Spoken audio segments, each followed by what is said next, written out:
संस्कृत शिक्षण विधियां। तो प्यारे साथियों, जो हमारी वीडियो सीरीज चल रही थी संस्कृत शिक्षण विधियों से संबंधित, आज हम उसका पार्ट 13 करने जा रहे हैं। इससे पहले हमने 12 पार्ट कंप्लीट कर लिए हैं, जिसके अंतर्गत हमने संस्कृत शिक्षण विधियों से संबंधित जो भाषाई कौशल थे और जो संस्कृत शिक्षण विधियां थी उनको कंप्लीट कर लिया। अगर आपको उनका अध्ययन करना हो तो मैंने उनकी प्लेलिस्ट बना दी, आप चैनल पे जाके उस प्लेलिस्ट से उनका अध्ययन कर सकते हैं। तो इस वीडियो में हम पढ़ेंगे संस्कृत व्याकरण शिक्षण की विधियां। संस्कृत की जो व्याकरण होती है उसकी शिक्षण विधियों के बारे में हम अध्ययन करेंगे। तो अपना टॉपिक स्टार्ट करने से पहले हमें ये मालूम होना चाहिए कि व्याकरण शिक्षण क्या है, व्याकरण शिक्षण करवाया ही क्यों जाता है। तो आप सभी को ये मालूम होगा कि किसी भी भाषा का शुद्ध रूप से जानने के लिए, किसी भी भाषा को शुद्ध रूप से जानने के लिए या फिर भाषा का ज्ञान प्राप्त करने के लिए हमें व्याकरण का अध्ययन करवाया जाता है। तो हमारा व्याकरण शिक्षण का उद्देश्य क्या हो गया? भाषा का ज्ञान प्राप्त करना। अगर हमें किसी भी भाषा को जानना है, समझना है, तो उससे पहले हमें उससे संबंधित जो व्याकरण है उसका ज्ञान होना बहुत ही आवश्यक है, क्योंकि जब हमें उस भाषा से संबंधित व्याकरण का ज्ञान होगा तब हम उस भाषा को अच्छी तरीके से समझ पाएंगे, पढ़ पाएंगे और जो हम त्रुटियां कर रहे हैं उनको हम शुद्ध कर पाएंगे। ठीक है, तो भाषा शिक्षण का उद्देश्य क्या है? भाषा का ज्ञान करवाना या फिर भाषा को शुद्ध रूप में जानना, यही क्या है व्याकरण शिक्षण का उद्देश्य है। ठीक है, तो आपको समझ में आ गया। अब यहाँ पर हम क्या करेंगे? व्याकरण शिक्षण, संस्कृत व्याकरण शिक्षण का अध्ययन करेंगे। तो संस्कृत भाषा को जानने के लिए हमें व्याकरण का अध्ययन करना है। तो आपको समझ में आ गया कि हम व्याकरण शिक्षण क्यों करते हैं? भाषा का ज्ञान प्राप्त करने के लिए। तो हम इसमें देखेंगे। सबसे पहले हमारा यही पॉइंट रहेगा, या फिर आपसे यही क्वेश्चन पूछा भी जा सकता है कि व्याकरण शिक्षण का उद्देश्य क्या होता है, हम व्याकरण को क्यों पढ़ाते हैं बच्चों को। तो हमें पता होना चाहिए कि व्याकरण शिक्षण का उद्देश्य होता है भाषा ज्ञानम, यानी भाषा का ज्ञान प्राप्त करना। अगला हमारा पॉइंट है संस्कृत भाषा को शुद्ध रूप में जानने के लिए व्याकरण शास्त्र का अध्ययन किया जाता है। आपको मैंने बताया कि किसी भी भाषा को शुद्ध रूप से जानने के लिए उसका जो मूल आधार है, उसकी जो मौलिकता है, उसको जानने के लिए हम व्याकरण का अध्ययन बच्चों को करवाते हैं। यहाँ पर हम संस्कृत भाषा का अध्ययन बच्चों को करवा रहे हैं। तो हमारा ये पॉइंट क्या हो गया? संस्कृत भाषा को शुद्ध रूप में जानने के लिए व्याकरण शास्त्र का अध्ययन करवाया जाता है। तो आपको समझ में आ गया व्याकरण क्या होता है। व्याकरण का अपना एक उद्देश्य होता है कि बच्चों को भाषा का ज्ञान करवाया जाए। जो भी भाषा है उससे संबंधित बच्चे को व्याकरण का ज्ञान हो, जिससे कि वह जो त्रुटियां कर रहा है या फिर उसे जो समझना है, उसे जो पढ़ना है, उसे वह अच्छी तरीके से और सही ढंग से उसे पढ़ पाए। अगला हमारा तीसरा पॉइंट है छात्रों को शुद्ध भाषा के प्रयोग सिखाना। छात्रों को जब संस्कृत भाषा या फिर किसी भी भाषा के व्याकरण का ज्ञान होगा तो वह उसका क्या करेगा? शुद्ध भाषा का प्रयोग कर पाएगा। उसे पता होगा कि वह जो उच्चारित कर रहा है, वह जो उच्चारण कर रहा है, या फिर वह जो पढ़ रहा है, वह जो लिख रहा है, वह शुद्ध है या फिर नहीं है। ये ज्ञान हमें सिर्फ और सिर्फ व्याकरण से ही प्राप्त होता है कि जो हम लिख रहे हैं, जो हम उच्चारित कर रहे हैं, जो हम पढ़ रहे हैं, वो शुद्ध रूप में है या फिर नहीं है। ये ज्ञान हमें सिर्फ और सिर्फ उस भाषा के व्याकरण से ही पता चलता है। तो हमारा तीसरा पॉइंट क्या हो गया? छात्रों को शुद्ध भाषा का प्रयोग सिखाना। यही हमारा क्या है? व्याकरण शिक्षण का उद्देश्य भी है। अगला हमारा फोर्थ पॉइंट है व्याकरण के द्वारा छात्रों में रचनात्मकता और सृजनात्मकता का विकास करना। जब बच्चे को व्याकरण का ज्ञान होगा तो उसमें उस विषय के प्रति या फिर उस जो भाषा वह सीख रहा है उसके प्रति उसमें एक सृजनात्मकता का विकास होगा। एक मौलिक रूप से वह उसे समझ पाएगा और वह अगर स्वयं भी किसी चीज को पढ़ने में क्या होगा? वह सक्षम होगा उस भाषा से संबंधित। अगला हमारा फिफ्थ पॉइंट है भाषा छात्रों को ध्वनियों के सूक्ष्म अंतर, शब्द योजना, शब्द शक्तियों एवं शुद्ध वर्तनी का ज्ञान करवाना। व्याकरण शिक्षण के माध्यम से ही हम बच्चों को ध्वनियों, यानी कि जो भी ध्वनियां होती है, जैसे आपने पढ़ा होगा हमारा आप जब भी संस्कृत व्याकरण को पढ़ते हैं तो सबसे पहले क्या आता है? उच्चारण स्थान आता है। तो उच्चारण स्थान का मतलब क्या होता है? हम बच्चे को उच्चारण या फिर जो वर्ण है उनके ध्वनियों का हम बच्चे को ज्ञान करवा रहे हैं। तो ये हमें कहाँ से पता चल रहा है? ये हमें व्याकरण के ज्ञान से ही हमें पता चल रहा है। ध्वनियों के सूक्ष्म अंतर, जैसे कि आपको पता होगा सूक्ष्म अंतर कैसे? जैसे कि ये स है, ये स है और ये स है। तो इनमें एक सूक्ष्म अंतर है। हमें बच्चे को बताना होता है कि ये दंत्य स है, ये तालव्य स है और ये क्या है? मूर्धन्य स है। इनका प्रयोग कर हम बच्चे को बताते हैं कि ये स है ये इस प्रकार से है। तो ये क्या, इनमें बहुत ही सूक्ष्म अंतर होता है। और ये ज्ञान हमें कहाँ से प्राप्त होगा? व्याकरण के माध्यम से ही हम बच्चों को इसका ज्ञान करवा पाएंगे। तो आप समझ गए ध्वनियों के माध्यम से किस प्रकार से, यानी कि जो उच्चारण स्थान है हमारे, उनके बारे में बच्चों को बताना, यानी किस शब्द को कौन से उच्चारण स्थान से हम बोलते हैं। सूक्ष्म अंतर आप इस ऐसे समझ के होंगे कि बच्चा किस प्रकार से समझे कि इन तीनों स में अंतर क्या है। अगला हमारा बिंदु है शब्द योजना और शब्द शक्ति और शुद्ध वर्तनी का ज्ञान करवाना। शुद्ध वर्तनी का जब बच्चा व्याकरण का ज्ञान करेगा तो उसे पता होगा कि किस शब्द को किस प्रकार से लिखना है और इनका लिखने का क्रम किस प्रकार से है। ठीक है, तो ये हमारा 5th पॉइंट हो चुका है।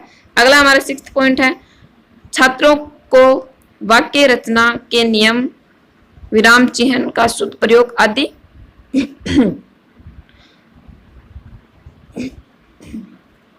छात्रों को वाक्य रचना के नियम, विराम चिन्ह का शुद्ध प्रयोग आदि का ज्ञान करवाना। व्याकरण के माध्यम से ही हम बच्चों को वाक्य रचना के नियम, जो भी वाक्य रचना के नियम होते हैं उनका, और जो विराम चिन्ह है उनका शुद्ध प्रयोग हम करना बच्चे को सिखा सकते हैं। तो आपको व्याकरण शिक्षण के उद्देश्य आई होप समझ में आए होंगे। अगर आपको वीडियो अच्छा लगे तो आप वीडियो को ज्यादा से ज्यादा शेयर करें और अपने दोस्तों और फ्रेंड्स से सब्सक्राइब करने के लिए बोलें।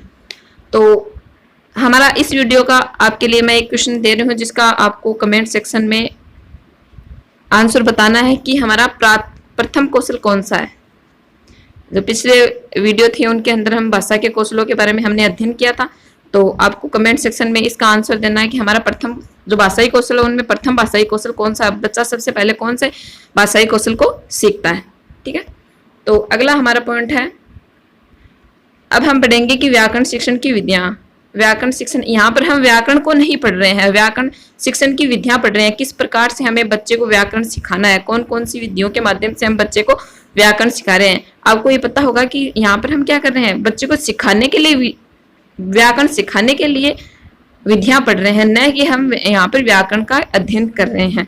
क्योंकि हमें टीचर बनना है और टीचर बनने के लिए हमें ये पता होना चाहिए कि बच्चे को हमें किस प्रकार से अध्ययन करवाना है। तो यही हम यहाँ पर पढ़ रहे हैं कि हमें किस प्रकार से बच्चे को शिक्षण कार्य करवाना है। तो अगला हमारा पॉइंट हो गया कि व्याकरण शिक्षण विधियां। इसके अंतर्गत हम 2 विधियों को पढ़ेंगे, जो प्राचीन विधियां हैं और जो आधुनिक विधियां। और प्राचीन विधियों के अंतर्गत हम सबसे पहले सूत्र विधि को पढ़ेंगे, उसके बाद में प्रायण विधि को, उसके बाद में हम पढ़ेंगे व्याकरण अनुवाद विधि को। और व्याकरण अनुवाद विधि को क्या कहते हैं, हम भंडारकर विधि भी कहते हैं। आगे हम पढ़ेंगे अव्याकृत विधि, और अव्याकृत विधि को भाषा संसर्ग विधि भी कहते हैं। इनका ये आप अलग से जो नाम है इनको भी याद रखना, क्योंकि बहुत बार ऐसा होता है कि व्याकरण अनुवाद विधि न देकर भंडारकर विधि आपसे पूछा जाता है, या फिर अव्याकृत विधि न देकर भाषा संसर्ग विधि आपसे पूछ लिया जाएगा। तो आपको अन्य नाम है, इनका भी आपको ध्यान में होना चाहिए। अगली विधि होगी हमारी आगमन विधि, और इससे अगले हमारी होगी निगमन विधि, और अंत वाली विधि है हमारी व्याख्या विधि। तो ये हमारी कौन सी विधियां हो गई, प्राचीन विधियां होगी। और आपने जब जो फर्स्ट वीडियो था उसमें देखा भी था कि हम इन विधियों का अध्ययन कर चुके हैं। जो विधियां मैंने वहां पर विस्तार से आपको पढ़ा दी हैं उनका हम यहाँ पे कम अध्ययन करेंगे, और जो विधियां मैंने वहां पर आपको पढ़ाई नहीं थी उनका हम यहाँ पे विस्तार से अध्ययन करेंगे। संक्षेप में उनको जहाँ वहां पर बताया था तो यहाँ पर उनका हम विस्तार से अध्ययन कर लेंगे। ठीक, आगे है सेकंड हमारी विधियां होंगी आधुनिक विधियां। आधुनिक विधियों के अंतर्गत हम सबसे पहले पढ़ेंगे आगमन निगमन विधि, पाठ्य पुस्तक विधि, अनौपचारिक विधि, समवाय विधि और संरचना विधि। तो आपको यहाँ पे मैं एक क्वेश्चन बता देती हूँ जिससे कि आपको कंफ्यूजन ना रहे। अगर आपसे ये पूछा जाए कि व्याकरण शिक्षण की श्रेष्ठ विधि कौन सी है, और ऑप्शन में आपको मान लो 1 नंबर का ऑप्शन ये है, दूसरे नंबर का ऑप्शन, सेकंड ऑप्शन ये है, थर्ड ऑप्शन ये है, और 4th ऑप्शन ये है। तो व्याकरण शिक्षण की श्रेष्ठ विधियों में से आपसे पूछा जाए तो आपको क्या करना है, 3rd नंबर का ऑप्शन टिक करना है। ठीक है, जब आपको ये सभी दे रखे हो, मान लो अलग भी ऑप्शन हो सकते हैं, लेकिन आपसे आगमन निगमन और आगमन निगमन एक साथ में दिए हुए हो तो सर्वश्रेष्ठ विधि कौन सी होगी, आगमन निगमन विधि होगी। अगर आपसे इस प्रकार से पूछा जाए कि आपको पहला ऑप्शन आगमन दे दिया, सेकंड ऑप्शन दे दिया आपको निगमन दे दिया, और थर्ड ऑप्शन आपको सूत्र विधि दे दिया, और 4th ऑप्शन आपको प्रायण विधि दे दिया, और आपसे पूछ रहा है कि व्याकरण शिक्षण की श्रेष्ठ विधि कौन सी है, तो यहाँ पर आपको क्या बताना, आगमन विधि बताना। आप समझ गए इसको मैं क्या बताना चाह रही हूँ, आपको मैं ये बताना चाह रही हूँ कि आगमन विधि भी अपने आप में एक श्रेष्ठ विधि होती है, लेकिन अगर ऑप्शन में आगमन निगमन विधि दे रखी हो तो हमें इसको ज्यादा महत्व देना है। अगर ऑप्शन में ये नहीं हो तो फिर हमें आगमन विधि को ज्यादा महत्व देना है। तो हम अब अपनी विधियों को स्टार्ट करते हैं।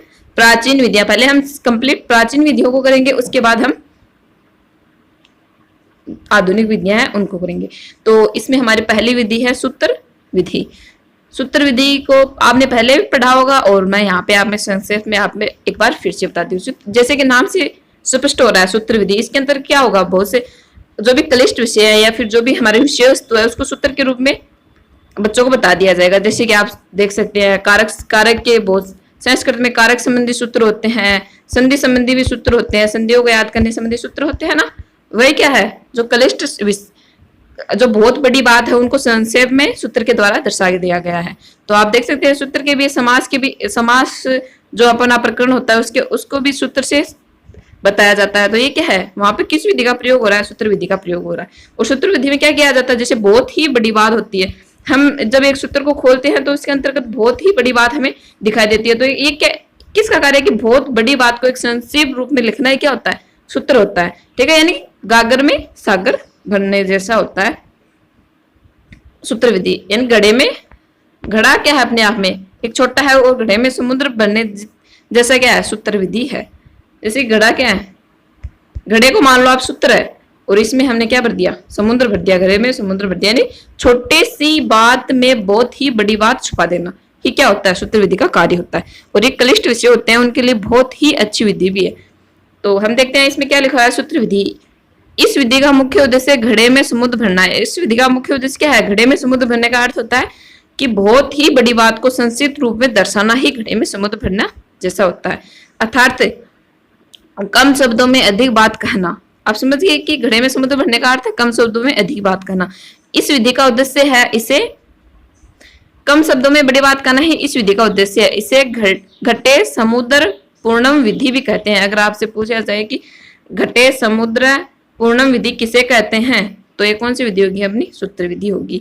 इसमें छात्र सूत्रों का कंठस्थीकरण करवाया जाता है और इसका एक अन्य नाम भी है, कंठस्थीकरण विधि भी इसको कहते हैं। सूत्र विधि को क्या कहते हैं, कंठस्थीकरण विधि भी कहते हैं। आप इसको लिख सकते हैं या फिर इससे याद कर सकते हैं कि इसमें छात्रों को सूत्र कंठस्थीकरण करवाया जाता है। तो आप इनको पॉइंट बना के भी लिख सकते हैं कि इस विधि का मुख्य उद्देश्य क्या है, घड़े में समुद्र भरना या फिर छोटी सी बात को, बहुत बड़ी सारी बात को छोटे शब्दों में कहना। और हमारा सेकंड पॉइंट हो गया इसे घटे समुद्र पूर्ण विधि भी कहते हैं। अगला हमारा पॉइंट हो गया कि इस में छात्रों को सूत्रों का कंठस्थीकरण करवाया जाता है। और आगे इस विधि के अन्य नाम है, जैसे इसे परंपरागत विधि या फिर पांडित्य विधि भी कहते हैं। इसे कौन सी विधि कहते हैं, परंपरागत विधि या फिर पांडित्य विधि भी कहते हैं। और इसका जो सूत्र होता है, शिक्षण सूत्र होता है, वह आता है सामान्य से विशेष की ओर। इसमें जो जिस विधि से शिक्षण कार्य करवाया जाता है, जो सूत्र होता है उसका प्रयोग कौन से सूत्र का इसमें प्रयोग होगा, सामान्य से विशेष की ओर। ठीक है, तो आप आई होप आपको ये।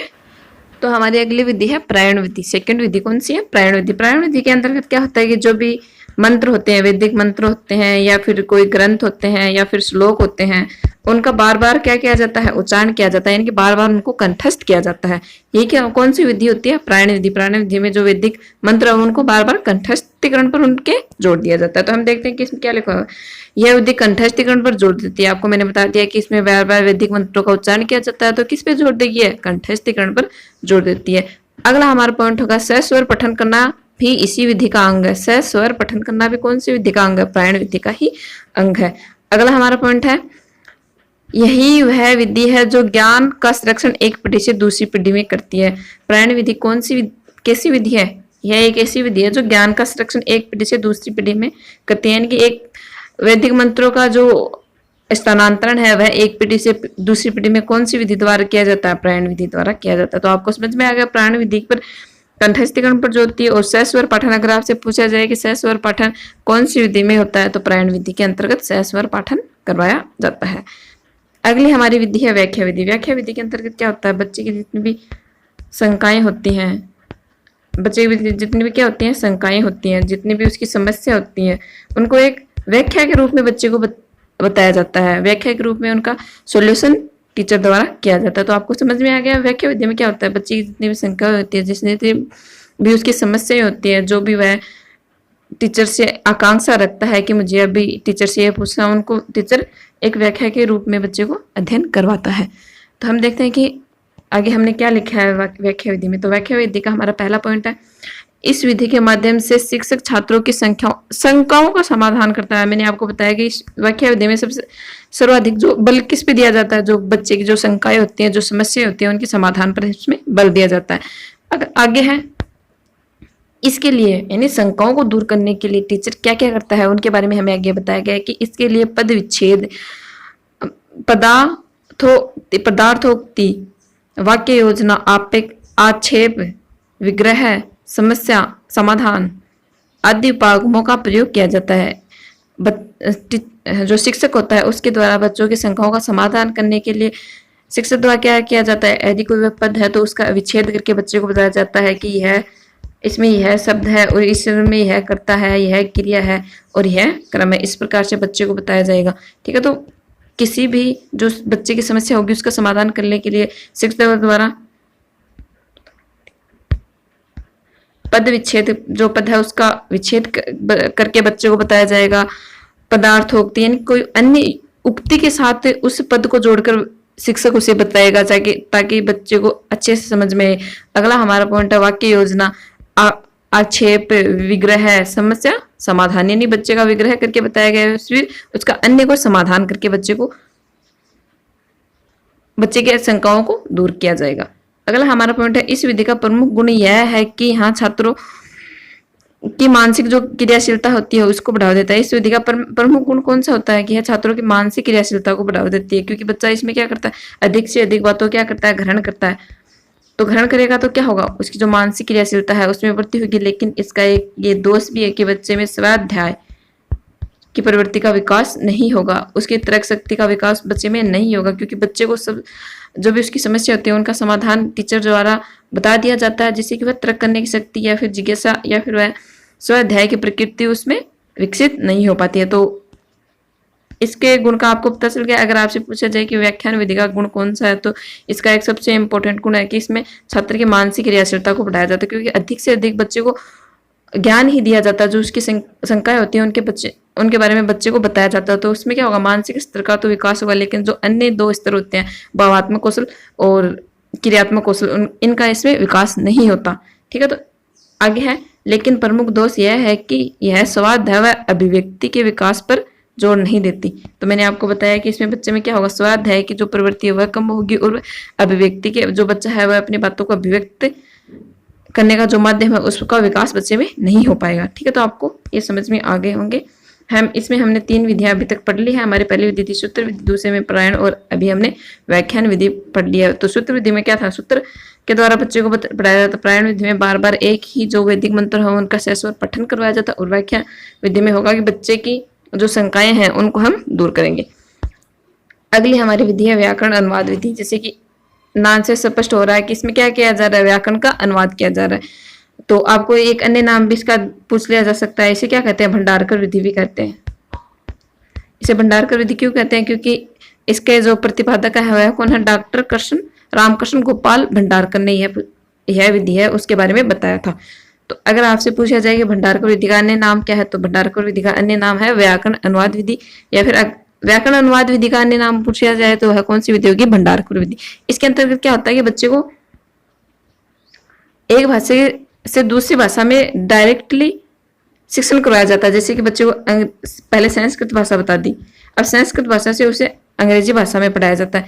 इसमें मातृभाषा या फिर जो अन्य भाषाएं होती हैं उनका सहारा नहीं लिया जाता। आगे हम पढ़ेंगे कि किस प्रकार से इसमें अन्य भाषाओं का सहारा नहीं लिया जाता। इसमें पहले क्या होगा, बच्चे को संस्कृत में अनुवाद बता दिया, और संस्कृत में अनुवाद बताने के पश्चात जो संस्कृत में जो पंक्ति है उसका इंग्लिश में अनुवाद बता दिया जाता है। तो इसमें मातृभाषा कौन सी हुई, संस्कृत हो गई, और जो सेकेंड लैंग्वेज होगी वह कौन सी होगी, अंग्रेजी होगी। जो पीछे वाले वीडियो थे मैंने उसमें बहुत ही अच्छी तरीके से आपको ये समझाया है, और आप जब भी इन वीडियो को देखो तो एक क्रम वाइज देखना, ताकि आपको बहुत सी चीजें ऐसी होती हैं जो इनमें सिमिलर होती हैं जो आपको समझ में नहीं आती। अगर आप इनको अलग अलग देखोगे तो आपको इतना समझ में नहीं आएगा। तो आप जब भी इनको पढ़ें तो एक साथ पढ़ें, यानी कि पहले पहला वीडियो देखें, उसके बाद में दूसरा वीडियो देखें, और उसके बाद में तीसरा वीडियो देखें, क्योंकि बहुत सी चीजें होती हैं जो मिलती जुलती हुई होती है और वहां वो बता दी जाती है, और अगला वीडियो होगा हो सकता है वहां वह बात न बताई जाए हमसे। तो इस विधि में हम देखते हैं कि यह विधि, हमारा पहला पॉइंट है, यह विधि 1835 में लॉर्ड मैकाले द्वारा विकसित शिक्षा पद्धति का ही रूप है। इस अगर आपसे पूछा जाए कि इस विधि का विकास कब हुआ, तो यह लॉर्ड मैकाले के काल में यानी अंग्रेजों का आगमन के साथ ही इस विधि का प्रयोग हुआ था। आगे है, इसे भंडारकर विधि भी कहते हैं। इसे भंडारकर विधि क्यों कहते हैं? क्योंकि ये रामकृष्ण गोपाल भंडारकर द्वारा दी गई थी, ठीक है। तो इसे क्या कहते हैं? भंडारकर विधि भी कहते हैं, क्योंकि इस विधि पर डॉक्टर रामकृष्ण गोपाल भंडारकर ने 2 पुस्तकें लिखी थी। ये मैंने आपको कुछ पॉइंट ऐसे हैं जो मैंने आपको पहले बता दिया है, और जो पॉइंट वहां पे रह गए थे, जो इंपॉर्टेंट पॉइंट है, वो मैंने अब बताए हैं, ठीक है। तो आप इसको पहले वाली भी देखना और ये वाले भी देखना, ठीक है। तो ये 2 पुस्तकों में रामकृष्ण गोपाल भंडारकर ने व्याकरण अनुवाद विधि के बारे में बताया था। ये 2 पुस्तकें हैं डॉक्टर भंडारकर की, मार्ग उपदेशिका और संस्कृत मंदारिता, ठीक है। तो आगे हम देखते हैं कि व्याकरण अनुवाद विधि के सोपान कौन से हैं, किस प्रकार से इसमें अनुवाद किया जाता है। तो सर्वप्रथम हमारा पहला पॉइंट है कि इसमें सर्वप्रथम व्याकरण पाठ की उदाहरण सहित व्याख्या की जाती है। सर्वप्रथम क्या किया जाए, जो भी व्याकरण पाठ बच्चे को पढ़ाया जा रहा है उसकी उदाहरण से तो व्याख्या की जाती है। उसके पश्चात नियमों का अभ्यास करवाया जाता है, नवीन शब्दों से अभ्यास कराया जाता है। यानी कि इसमें क्या किया जाता है, जो भी व्याकरण का पाठ हम बच्चे को पढ़ा रहे हैं, सबसे पहले उसके जो भी कंप्लीट नियम है या फिर जो भी उसकी व्याख्या हमें करनी है, जो भी नए शब्द हमें बच्चे को बताने, वो है सब हम पहले पॉइंट में हम यानी पहले सोपान में हम बच्चे को बताएंगे। सबसे पहले हम बच्चे को व्याकरण के ज्ञान, जो व्याकरण का पाठ हम बच्चे को पढ़ा रहे हैं उसकी व्याख्या कर देंगे, उसके नियम बता देंगे, और जो कठिन शब्द उस पाठ में है उनके बारे में बच्चे को बता देंगे। और हमारा सेकंड जो सोपान है वह कौन सा है? संस्कृत वाक्यों का अंग्रेजी में अनुवाद करवाया जाता है। इसमें क्या पहले हमने क्या किया, जो संस्कृत में जो वाक्य था उसका हमने उदाहरण से तो उसकी व्याख्या कर दी। अब उसकी व्याख्या करने के पश्चात उस वाक्य को हम किस में बताएंगे? इंग्लिश में बताएंगे, अंग्रेजी में बताएंगे, ठीक है। तो आपसे ये पूछा जाए कि भंडारकर विधि में प्रथम भाषा कौन सी होती है, फिर मातृभाषा कौन सी होती है, तो मातृभाषा कौन सी होगी? संस्कृत होगी, और जो सेकंड लैंग्वेज होगी वह कौन सी होगी? अंग्रेजी। तो पहले हमने बच्चे को अंग्रेजी में बता दिया अनुवाद करके, और फिर हमें उसी अनुवाद को बच्चे को इंग्लिश में ट्रांसलेट करके बताना है, ठीक है। तो हमारा सेकंड पॉइंट हो गया कि संस्कृत वाक्यों का अंग्रेजी में अनुवाद किया जाता है। अगला हमारा थर्ड पॉइंट है, पुनः वाक्य का अंग्रेजी भाषा से संस्कृत भाषा में अनुवाद करवाया जाता है। इसी प्रकार ये क्रम चलता रहता है कि पहले संस्कृत में बताया बच्चे को, फिर अंग्रेजी में बताया, अब अंग्रेजी में बताने के पश्चात फिर से बच्चे को संस्कृत में उसका अनुवाद करवाया, ठीक है। तो हमारा तीसरा पॉइंट हो गया कि पुनः वाक्य को अंग्रेजी भाषा से संस्कृत भाषा में अनुवाद करवाया जाता है। हमारा फोर्थ पॉइंट है कि अनुवादों के अभ्यास हेतु शब्द कोशों से नए नए शब्दों का बोध करवाया जाता है। अब अनुवादों के अभ्यास हम 2 भाषाओं को लेकर बच्चे को अनुवाद करवा रहे हैं, तो ऑफिशियली मतलब निश्चित रूप से वहां पर 1 से अधिक शब्दों का हमें प्रयोग करना होगा, अलग अलग शब्दों का हमें प्रयोग करना होगा। तो अब क्या किया जाता है, जो नए शब्द आए हैं उनका बच्चे को बोध करवाया जाता है। तो आई होप आपको समझ में, इसमें यही होता है, मेन पॉइंट यही होती है कि हमारी जो मातृभाषा होगी वह कौन सी होगी? संस्कृत होगी, और जो द्वितीय भाषा होगी वह कौन सी होगी? अंग्रेजी होगी। और इनमें पहले बच्चे को संस्कृत में अनुवाद कर दिया जाता है, बता दिया जाता है, और उसके बाद में डायरेक्टली उसे इंग्लिश में या फिर अंग्रेजी में बताया जाता है, ठीक है। तो हमारी अगली विधि है आगमन विधि। आगमन विधि के अंतर्गत आपने सुना भी होगा, आप जानते भी होंगे कि आगमन विधि के अंतर्गत क्या होता है। सबसे पहले बच्चे को जो भी हमें टॉपिक बच्चे को बताना होता है, जो भी विषय वस्तु हमें बच्चे को बतानी होती है, उसका सबसे पहले हम बच्चे को उदाहरण बताते हैं। उसके पश्चात हम उसके जो नियम होते हैं, जो सिद्धांत होते हैं, उनकी तरफ बच्चे को लेके जाते हैं। तो इसका विस्तृत अध्ययन हम करेंगे, क्योंकि इससे संबंधित हमारे एग्जाम में बहुत ही ज्यादा क्वेश्चन पूछे जाते हैं। या तो इनके जो शिक्षण सूत्र है उनसे क्वेश्चन पूछे जाते हैं, या फिर इनके गुण या दोषों से संबंधित क्वेश्चन पूछे जाते हैं, ठीक है। तो हम यहाँ पर इसका विस्तृत अध्ययन करेंगे। हमारा इसमें पहला पॉइंट है कि आगमन विधि कक्षा शिक्षण की महत्वपूर्ण विधि है। आगमन विधि एक सबसे कक्षा शिक्षण की एक महत्वपूर्ण विधि है। और स्टार्टिंग में मैंने एक क्वेश्चन भी आपको बता दिया था कि इसमें किस प्रकार से क्वेश्चन आपसे पूछा जा सकता है, कि अगर आपसे इसे पूछा जाए कि व्याकरण शिक्षण की श्रेष्ठ विधि कौन सी है, तो वह कौन सी विधि है? आगमन विधि है, ठीक है। आगमन निगमन दोनों में से पूछा जाए कि व्याकरण शिक्षण की श्रेष्ठ विधि कौन सी है, तो वह कौन सी होगी? आगमन विधि होगी, क्योंकि यह मनोवैज्ञानिक सिद्धांतों पर आधारित है। इसमें बच्चे को रटाने पर जोर नहीं दिया जाता, बल्कि उसे समझाने पर जोर दिया जाता है, ठीक है। तो हम अब इसके पॉइंट देखते हैं। तो हमने पहला पॉइंट देख लिया कि यह विधि कक्षा शिक्षण की महत्वपूर्ण विधि है। आगे है कि इस विधि में विषय वस्तु के प्रस्तुतिकरण प्रस्तुतिकरण के दौरान सबसे पहले उदाहरण दिए जाते हैं, तत्पश्चात सामान्य सिद्धांतों का प्रस्तुतिकरण किया जाता है। ठीक है, तो इसमें क्या होगा, सबसे पहले बच्चे को उदाहरण दिए जाएंगे और उसके पश्चात बच्चे में सामान्य सिद्धांत बताए जाएंगे। आगमन और निगमन विधि एक दूसरे क्या होती हैं, विपरीत होती हैं। ठीक है, आपको ये याद रखना कि आगमन और निगमन विधि एक दूसरे के विपरीत होते हैं, यानी कि जो आगमन में होता है निगमन में उसका उल्टा होगा। जैसे कि इसमें बच्चे को सबसे पहले क्या बताया जा रहा है, उदाहरण बताया जा रहा है, उसके बाद में सिद्धांत बताया जा रहा है। तो निगमन विधि में क्या होगा, बच्चे को सबसे पहले सिद्धांत बताए दिए जाएंगे या फिर जो नियम है वो बता दिए जाएंगे, उसके पश्चात बच्चे को उदाहरण बताए जाएंगे। ठीक है, तो आपको ये समझ में आ गया है कि आगमन और निगमन विधि एक दूसरे क्या होती है, विपरीत होती हैं।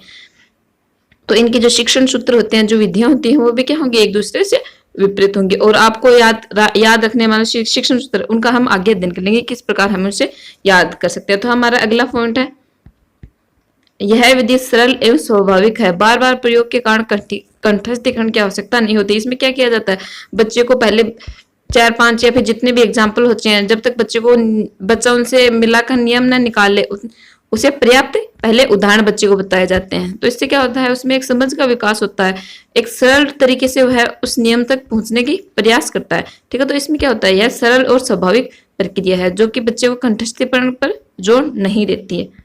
अगला हमारा पॉइंट है, आगमन विधि ये किसका दोष है। ठीक है, तो आगमन विधि को प्राय थकान वाली शिक्षण विधि माना जाता है, क्योंकि इसमें शिक्षण प्रक्रिया काफी लंबी होती है। क्योंकि बच्चा सबसे पहले ये आप इसका दोष समझ सकते हैं कि आगमन विधि क्या है, वैसे ये बहुत ही अच्छी विधि है, क्योंकि इसमें बच्चा सक्रिय रूप से होता है, उसमें एक स्वयं के समझ का विकास होता है, उसमें एक मानसिक शक्ति का विकास होता है। क्योंकि बच्चा जब स्वयं करके देखता है या फिर वह उदाहरण स्वयं नियम की तरफ पढ़ता है, तो वह क्या करता है, उसमें तर्क व चिंतन का भी क्या होता है, विकास होता है। तो ये अपने आप में वैसे श्रेष्ठ विधि है, लेकिन हम इसके दोष में देखें तो बच्चा बहुत ही समय के पश्चात बहुत सारे उदाहरणों को वह देखकर उनका मिलान कर अंत में वह बहुत ही लंबी प्रक्रिया के पश्चात क्या करता है, अपने लक्ष्य के तक पहुंच पाता है। तो यह एक थकान वाली विधि है। ठीक है, क्योंकि इसकी जो शिक्षण प्रक्रिया है वो काफी लंबी चलती है। आगे आपसे अगर पूछा जाए कि आगमन विधि के प्रवर्तक कौन है, तो आगमन विधि किसके द्वारा दी गई थी, अरस्तु द्वारा दी गई थी। तो हमने अभी तक देखा है कि आगमन विधि किस प्रकार से बच्चों के सामने प्रस्तुत की जाती है और यह कैसी विधि है, और इसका हमने एक दोष भी देख लिया है। ठीक है, तो इसके पश्चात ये इसका एक गुण है कि इसमें छात्रों से आगे हम इनके गुण और दोषों का विस्तार रूप से अध्ययन करेंगे, लेकिन ये 1-2 पॉइंट है जो मैंने आपको पहले बता दिया। इसमें छात्रों में उत्साह जागृत होता है और वह सक्रिय होते हैं, क्योंकि वह स्वयं क्या करते हैं, नियम या फिर निष्कर्ष तक पहुंचते हैं। ठीक है, तो छात्र स्वयं क्या करते हैं, उदाहरणों के माध्यम से नियम एवं निष्कर्ष तक पहुंचेंगे, तो उसमें क्या होगा, उत्साह जागृत होगी और वह सक्रिय भी होंगे। आगे हम इससे संबंधित जो शिक्षण सूत्र है, जो भी आगमन में शिक्षण सूत्रों का प्रयोग किया जाता है, उनका हम अध्ययन करेंगे। तो हमारा पहला शिक्षण सूत्र है उदाहरण से नियम की। और इसमें सबसे पहले बच्चों को क्या बताया जाएगा, उदाहरण बताया जाएगा और फिर उस उदाहरण को मिलाकर बच्चे को नियमों का ज्ञान करवाया जाएगा। अगला हमारा सेकंड शिक्षण सूत्र स्थूल से सूक्ष्म की ओर। जो उदाहरण होते हैं वो अपने आप में क्या होते हैं, स्थूल होते हैं, और नियम अपने आप में क्या होगा, सूक्ष्म होगा। तो हमारा सेकंड सूक्ष्म शिक्षण सूत्र हो गया उदाहरण से नियम की ओर, और सेकंड हो गया हमारा स्थूल से सूक्ष्म की ओर, थर्ड हमारा विशिष्ट से सामान्य की ओर, ज्ञात से अज्ञात की ओर, मूर्त से अमूर्त की ओर, और प्रत्यक्ष से प्रमाण की ओर। अब आपके सामने ये समस्या है कि हम इनको याद कैसे रखें, क्योंकि आजकल की एग्जामिनर वो बहुत ही इंटेलिजेंट या फिर आपसे बहुत ही ज्यादा मतलब ये पहले तो क्या होता था, सीधा सीधा ये पूछ लिया जाता था कि उदाहरण से नियम की ओर जो शिक्षण क्षेत्र है वह कौन सी शिक्षण विधि में काम में लिया जाता है। लेकिन आजकल क्या करते हैं कि आपसे ये बोल दिया जाए कि मूर्त से अमूर्त शिक्षण होता है वह कौन सी शिक्षण विधि में काम में लिया जाता है। तो उदाहरण, ये जो पहला पॉइंट है उदाहरण से नियम की ओर, इसको तो हम आसानी से याद रख सकते हैं। जो नीचे वाले हैं वो उनको याद रखना थोड़ा कठिन होता है। तो मैं आपको एक ट्रिक बताती हूँ आपको किस प्रकार से इनके प्रति एक समझ बनानी है कि उदाहरण से नियम की ओर का मतलब असली अर्थ क्या होता है, जिससे कि हमें ये सारे शिक्षण सूत्र याद हो जाएं। ठीक है, तो हमारा पहला पॉइंट क्या है, उदाहरण। अब उदाहरण क्या होता है, उदाहरण क्या होते हैं, बहुत सारे उदाहरण मिलकर एक नियम का निर्माण करते हैं, है ना। आपने देखा होगा कि पहले क्या बहुत सारे उदाहरण बच्चे को बता दिए जाते हैं, तो बहुत सारे उदाहरण बच्चे को दिए जाएंगे तो ये क्या होंगे, बड़े होंगे। बड़े का अर्थ क्या होता है, स्थूल होंगे। और प्रत्येक उदाहरण अपने आप में क्या होता है, विशिष्ट होता है। प्रत्येक उदाहरण अपने आप में एक अपना अर्थ लिए हुए होता है। तो जो उदाहरण होते हैं वह क्या होते हैं, विशिष्ट होते हैं। और आपने देखा होगा कि उदाहरण ज्ञात होते हैं। ज्ञात किस प्रकार से होते हैं कि किसी भी जब सिद्धांत का निर्माण किया जाता है तो जो हमारे सामने होते हैं उसी से हम जो अप्रत्यक्ष है उसका निर्माण करते हैं। यानी अप्रत्यक्ष को उदाहरण क्या होते हैं, ज्ञात होते हैं। ज्ञात किस प्रकार, जैसे आपके सामने बहुत से उदाहरण है लेकिन आपको उनको क्या करना, एक सारे उदाहरणों को मिलाकर एक नियम बनाना है। तो नियम तो अपने आप में क्या है, अज्ञात है, ज्ञात नहीं है। और ये जो उदाहरण है ये क्या है, ज्ञात है, हमारे प्रत्यक्ष रूप से हमारे सामने है। तो उदाहरण क्या होते हैं, प्रत्यक्ष होते हैं यानी सामने होते हैं। और ये मूर्त किस प्रकार जिसे हम देख सकते हैं वही क्या होते हैं, मूर्त जो ज्ञात होते हैं वही क्या होते हैं, मूर्त होते हैं। तो आपको समझ में आ गया उदाहरण क्या होते हैं। उदाहरण बहुत संख्या में होंगे तो वह स्थूल होंगे या फिर बड़े होंगे। तो और प्रत्येक उदाहरण अपने आप में एक विशिष्ट अर्थ को लिए होता है।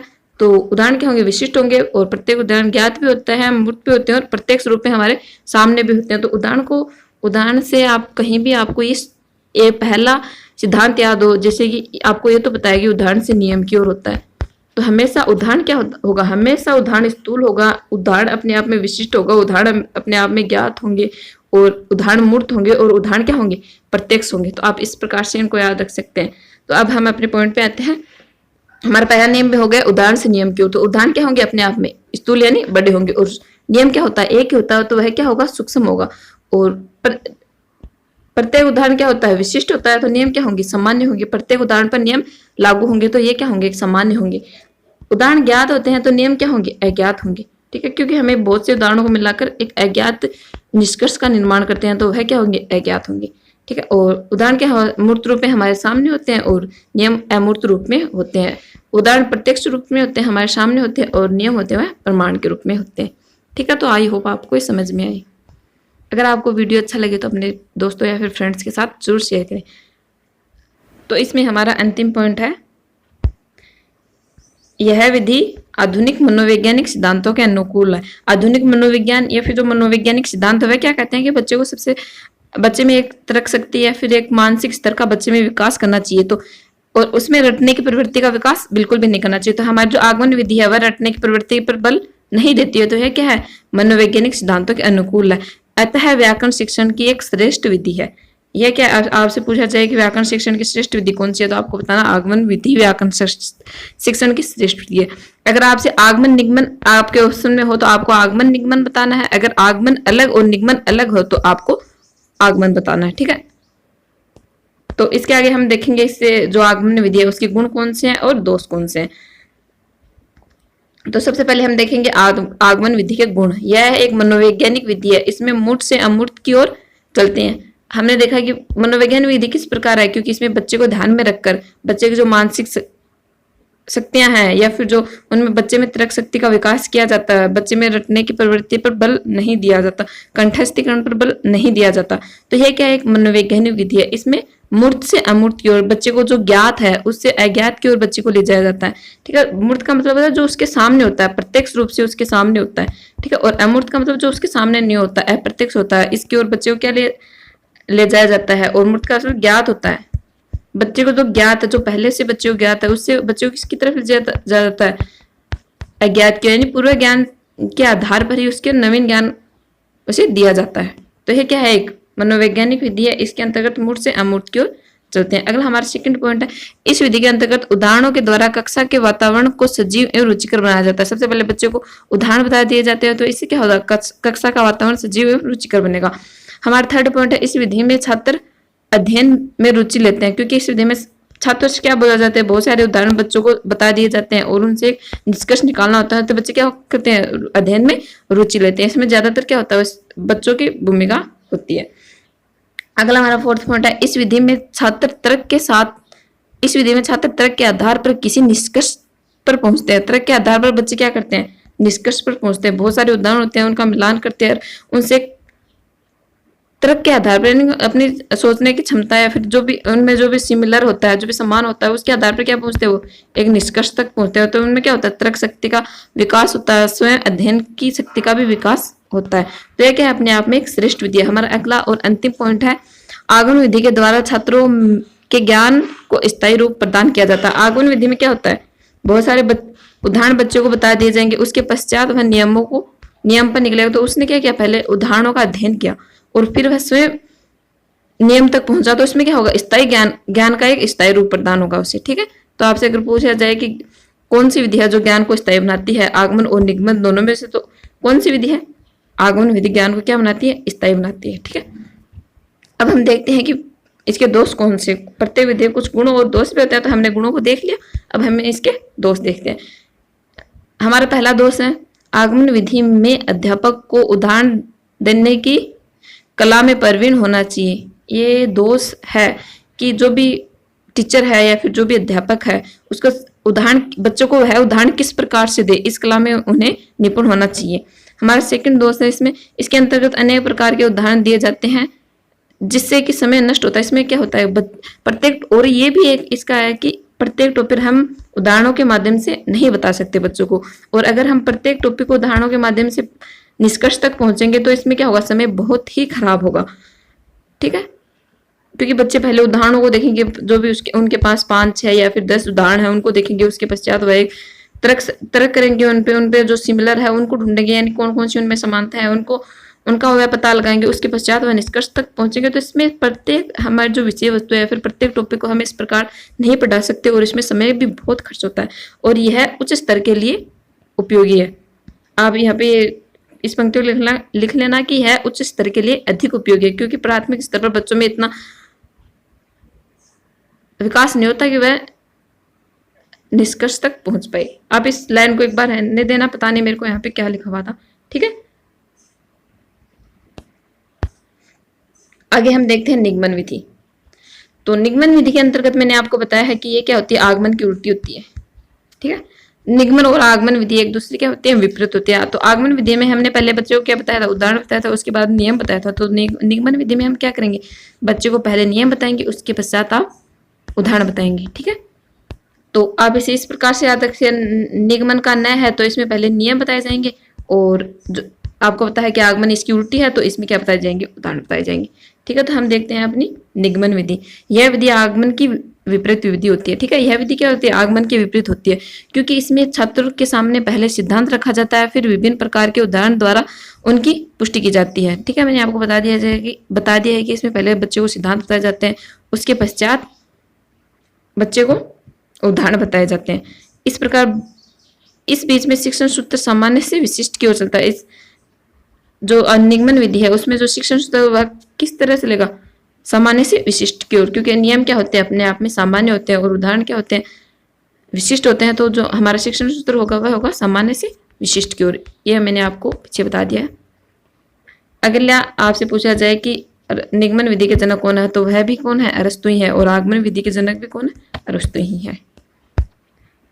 इसमें निगमन विधि का प्रयोग करने के लिए 4 सोपान होते हैं, जिससे हम बच्चे को नियम या फिर जो भी हमारा उदाहरण है उसकी तरफ बच्चे को लेके जाते हैं। तो ठीक है, तो हम इनसे पहले हम देखेंगे कि बच्चे में कौन कौन से शिक्षण सूत्रों का हम निगमन विधि में प्रयोग करते हैं।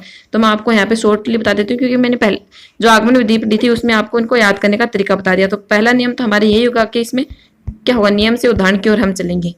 ठीक है, तो और जो हमारा सेकंड नियम है वह सूक्ष्म से स्थूल की ओर, आगे है सामान्य से विशिष्ट की ओर, अज्ञात से ज्ञात की ओर, प्रत्यक्ष से प्रमाण की ओर, मूर्त से अमूर्त की ओर। आपको पता होगा कि नियम क्या होते हैं, अपने आप में सूक्ष्म होते हैं। नियम क्या होता है, एक ही नियम होता है तो वह अपने आप में क्या होगा, सूक्ष्म होगा और सामान्य होगा, और नियम होते हैं वह अज्ञात होते हैं, और प्रमाण होते हैं और अमूर्त होते हैं। उदाहरण क्या होते हैं, स्थूल होते हैं यानी बड़े होते हैं।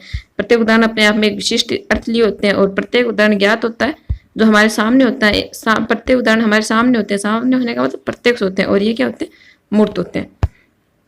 आगे हम देखते हैं कि हम नियम जो निगमन विधि है उसको किस प्रकार से बच्चों पे लागू करते हैं, फिर किस प्रकार से हम नियमन विधि में बच्चों को अध्ययन करवाते हैं। तो सबसे पहले हमारा नियम हो गया, ये यहाँ पे है नियम बोध।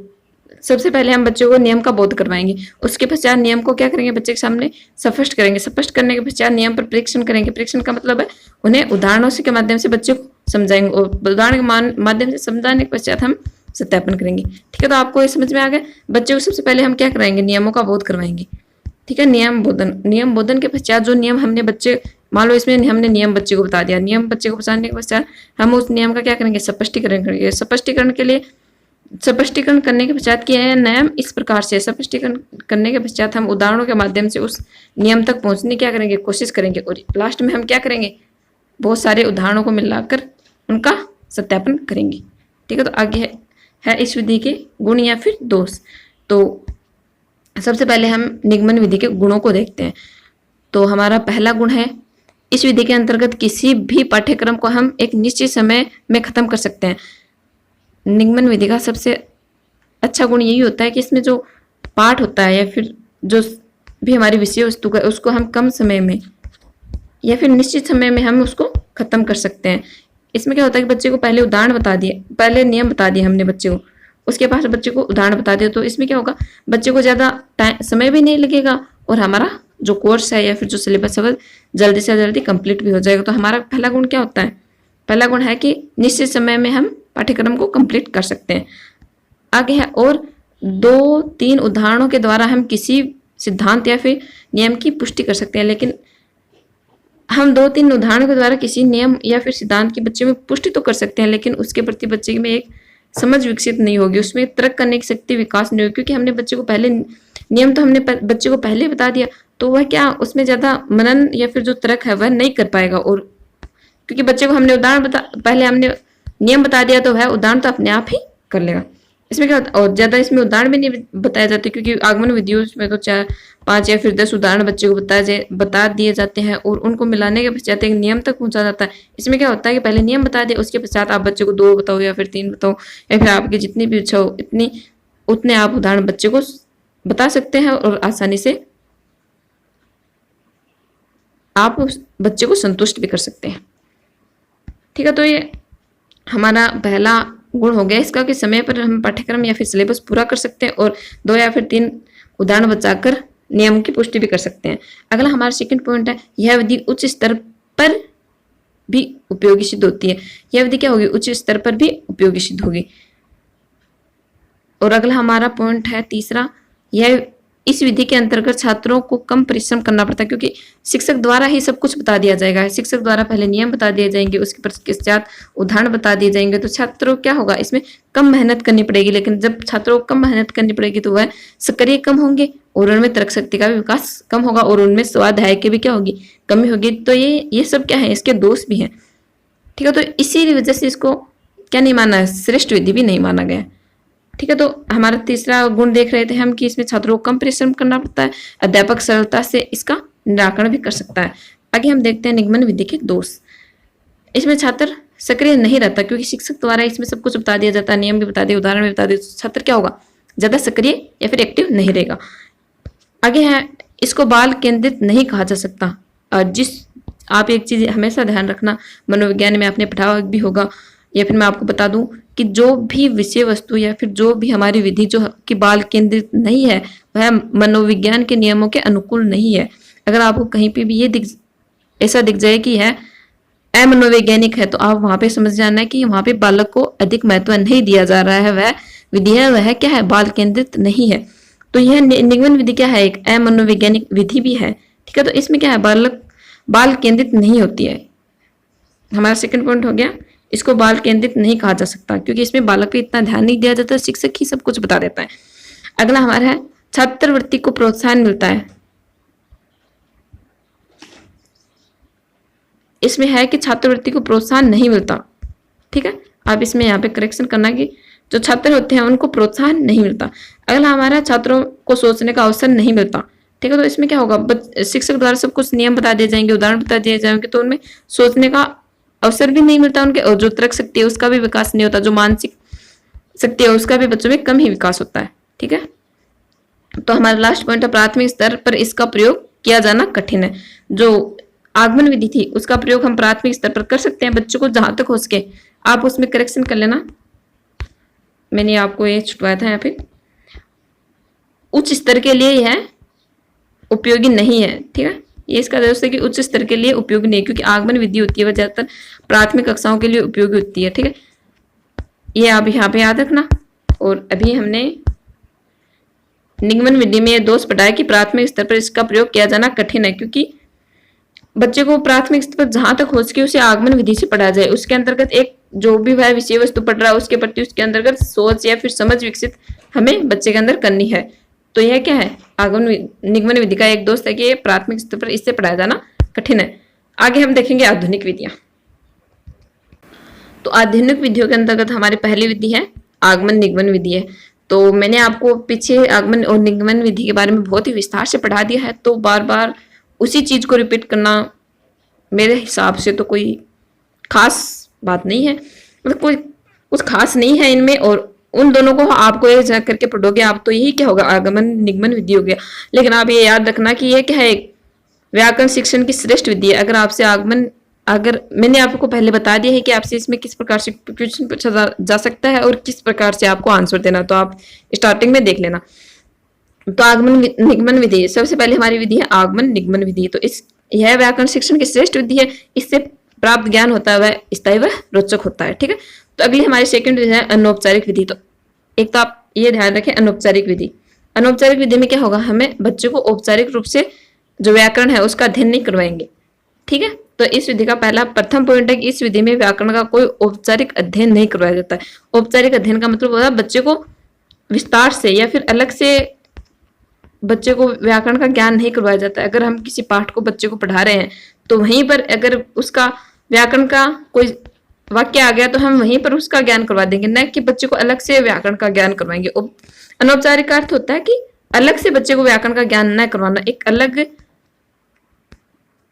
लेसन लेकर बच्चे को व्याकरण का ज्ञान न करवाना। अगर पाठ में आपके कहीं पर भी व्याकरण संबंधी कोई भी टॉपिक आ गया तो वहीं पर उसके बारे में संक्षेप में बता देना बच्चे को, अलग से बच्चे को व्याकरण का ज्ञान नहीं करवाना ही क्या अनौपचारिक विधि है। तो हम देखते हैं इसमें अंदर हमने क्या लिखा है, इस विधि में व्याकरण का कोई औपचारिक अध्ययन नहीं करवाया जाता है, जहां पर व्याकरण का बिंदु आएगा वहीं पर उनके उसके बारे में बता दिया जाएगा। अगला हमारा पॉइंट है संभाषण में ही व्याकरण का ज्ञान करवाया जाता है। संभाषण का मतलब है जब व्याकरण की जो हम चर्चा करते हैं या फिर किसी अन्य जहां पर भी व्याकरण का बिंदु आएगा संभाषण हम करेंगे वहीं पर उनके बारे में बच्चे को ज्ञान करवा दिया जाएगा। अगला हमारी विधि है पाठ्य पुस्तक विधि। इन सब विधियों के बारे में हमने जो हमारा फर्स्ट वीडियो था उसमें बहुत ही अच्छी तरीके से पढ़ाया, तो मैंने यहाँ पर आपको संक्षेप में बताया है। ठीक है, तो तीसरी हमारी विधि है आधुनिक विधियों में पाठ्य पुस्तक विधि। इसका हमारा पहला पॉइंट है भारत में इस विधि के समर्थक डॉक्टर वेस्ट महोदय माने जाते हैं। अगर आपसे पूछा जाए कि जो पाठ्य पुस्तक विधि है उसके समर्थक कौन है तो वह है वेस्ट महोदय। ठीक है, यह एक मनोवैज्ञानिक विधि है और इसमें शिक्षण सूत्रों का पूर्ण रूप से अनुसरण किया जाता है। जो शिक्षण सूत्र होते हैं उनका क्या किया जाता है, पूर्ण रूप से अनुसरण किया जाता है। ये एक मनोवैज्ञानिक विधि होती है और इसमें शिक्षण सूत्र जो भी हमारे शिक्षण सूत्र होते हैं जैसे ज्ञात से अज्ञात की ओर, मूर्त से अमूर्त की ओर, इनका क्या जाता है पूर्ण रूप से अनुसरण किया जाता है। अगला हमारा पॉइंट है इस विधि में शब्दकोशों की वृद्धि एवं शुद्ध उच्चारण पर बल दिया जाता है।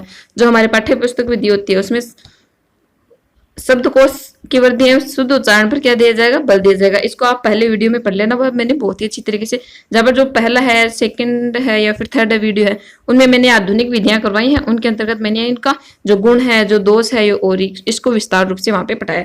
तो इस विधि के हम एक दो दोष भी देख लेते हैं। छात्रों का अध्ययन केवल पाठ्य पुस्तक तक ही सीमित रहेगा। इसमें क्या होगा कि एक पाठ्य पुस्तक होगी उससे ही बच्चे को अध्ययन करवाया जाएगा।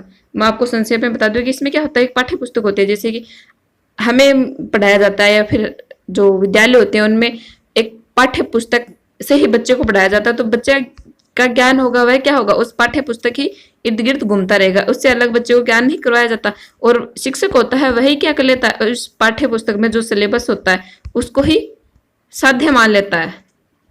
ठीक है, शिक्षक द्वारा जो पाठ्य पुस्तक होती है जो सिलेबस शिक्षक को दिया जाता है उसको शिक्षक क्या मान लेता है, साध्य मान लेता है। लेकिन जो पाठ्य पुस्तक होती है वह सिर्फ अपने लक्ष्य को प्राप्त करने के लिए, साध्य क्या होता है, लक्ष्य होता है, लक्ष्य को प्राप्त करने का एक साधन मात्र होती है, न कि वह एक साध्य होता है। तो ये सब मैंने पिछले वाले वीडियो में आपको बताया है, तो आपको समझ में आ गया। इसमें क्या होता है, छात्रों का ध्यान केवल पाठ्य पुस्तक तक ही सीमित रहता है।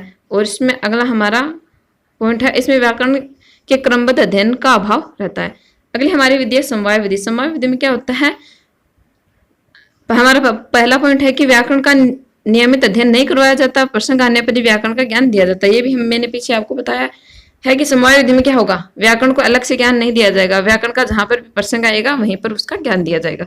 तो इस वीडियो में हमने जितने भी व्याकरण संबंधी जो हमारी विद्या थी, नवीन विधि और जो आधुनिक विद्या थी, उनका हमने अध्ययन कर लिया है। इससे अगले वाले वीडियो में हम गद्य से संबंधित जो विधियां हैं उनका अध्ययन करेंगे। अगर आपको वीडियो अच्छा लगे तो वीडियो को शेयर करें एंड कमेंट करके जरूर बताएं। धन्यवाद।